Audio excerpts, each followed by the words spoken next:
Imagine waking up one morning to discover that $1.9 billion, nearly $2 billion, simply does not exist. Not stolen overnight, not hacked, not misplaced. It was never there. This is the story of Wirecard, once celebrated as Germany's answer to Silicon Valley, a fintech darling, a stock market superstar, a company trusted by banks, regulators, and global investors, until everything collapsed. And at the center of it all, a mysterious executive named Jan Marsalek, who would vanish like smoke. In the early 2000s, Wirecard wasn't glamorous. It processed payments, especially for online merchants. But as e-commerce exploded, so did Wirecard. Under the leadership of CEO Markus Braun, the company underwent a significant transformation. It wasn't just processing payments, it was calling itself a financial technology revolution. By 2018, Wirecard was added to Germany's elite stock index. It replaced Commerzbank in the prestigious DAX. Its valuation soared above 24 billion euros. Investors compared it to PayPal. Germany was proud. For a country often criticized for lacking tech giants, Wirecard was proof that Europe could compete. But growth this fast? That should have raised questions. While investors celebrated, a few outsiders were uneasy. Reporters at the Financial Times began investigating strange accounting practices. One journalist, Dan McCrum, kept digging. He uncovered suspicious third-party partners in Asia, profits that seemed inflated, revenues that could not be verified. Each time the Financial Times published an exposé, something shocking happened. Instead of investigating Wirecard, Germany's regulators investigated the journalists. Yes, you heard that right. Germany's financial watchdog BaFin accused short sellers and reporters of market manipulation. Wirecard was seen as a national champion. Criticizing it felt almost unpatriotic.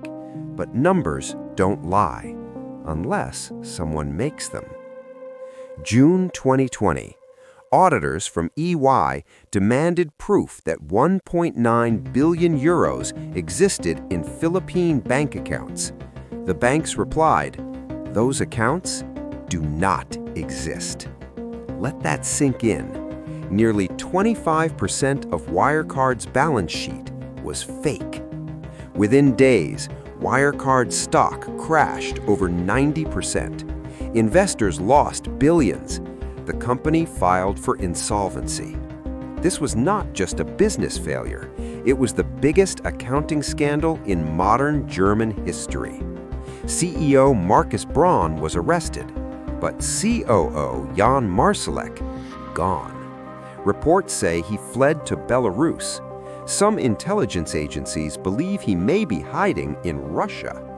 To this day, Jan Marsalek remains one of Europe's most wanted white-collar fugitives. How does a top executive vanish in the digital age? Was he acting alone, or was he protecting someone bigger? Germany is known for precision, regulation, order. So how did this slip through? Here's what went wrong. Blind trust in authority. Investors trusted auditors. Auditors trusted management. Regulators trusted national pride. No one verified independently. Wirecard used complex offshore structures. When business models become too complicated to understand, fraud hides easily. Critics were sued. Journalists were attacked. Short sellers were blamed. When a company fights transparency aggressively, that's a red flag. This wasn't just numbers on a spreadsheet. Employees lost jobs. Pension funds lost savings. Retail investors lost life savings. Germany's reputation took a hit. Trust, once broken, is expensive to rebuild. This story teaches us powerful lessons. If profits look too perfect, question them. Complexity should never replace clarity. Audit reports are not guarantees. Regulators can fail. Whistleblowers and journalists matter. Most importantly, fraud doesn't always look criminal.